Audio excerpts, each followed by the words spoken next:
interesting. That's what we want. This is the challenge of language teaching. For beginners, how do you make things comprehensible and interesting? It's easy to give students input that is interesting, but not comprehensible. That's the real world. It's also easy to give input that's comprehensible, but not interesting. That's called school.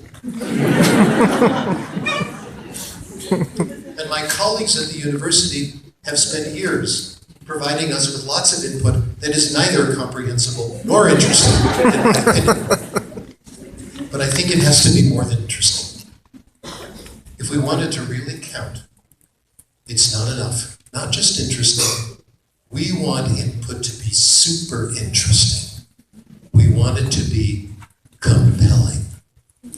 So interesting that it puts you in a state of flow, F-L-O-W, a term invented by a scholar named Csikszentmihalyi Mahali, who has written beautiful books on flow. They are stunning. I highly recommend them. The man is a raving genius. Okay? Flow, that's all you need to know.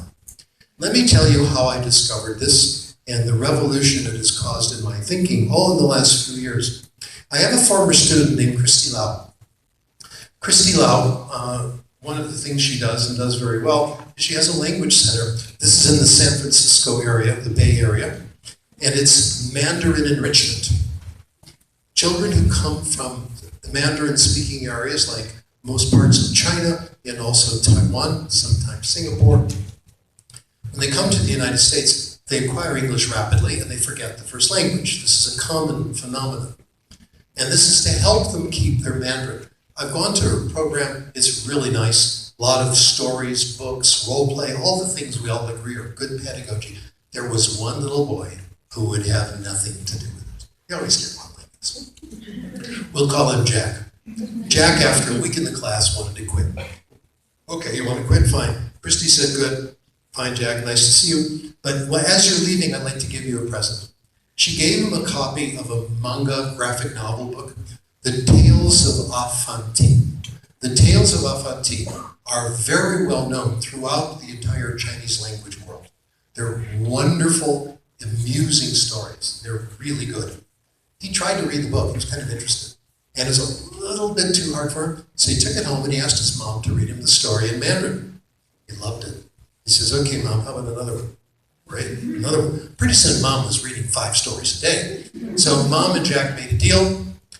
Mom would read the stories to Jack while Jack washed the dishes. Isn't that nice?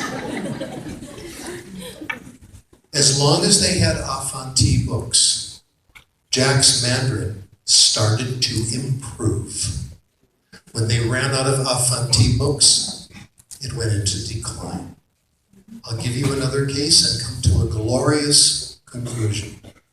The article we've written, Christy and I have co-authored these papers. The article we've written about this young man, we've called him Paul, and I'll tell you who he really is. He's Christy's son, and his name is Vincent. And I know Vincent, he's a really nice kid, he's a teenager. And Vincent grew up, of course, in Christy's home. Christy and her husband are native speakers of Cantonese, although Christy speaks perfect Mandarin, which is another story.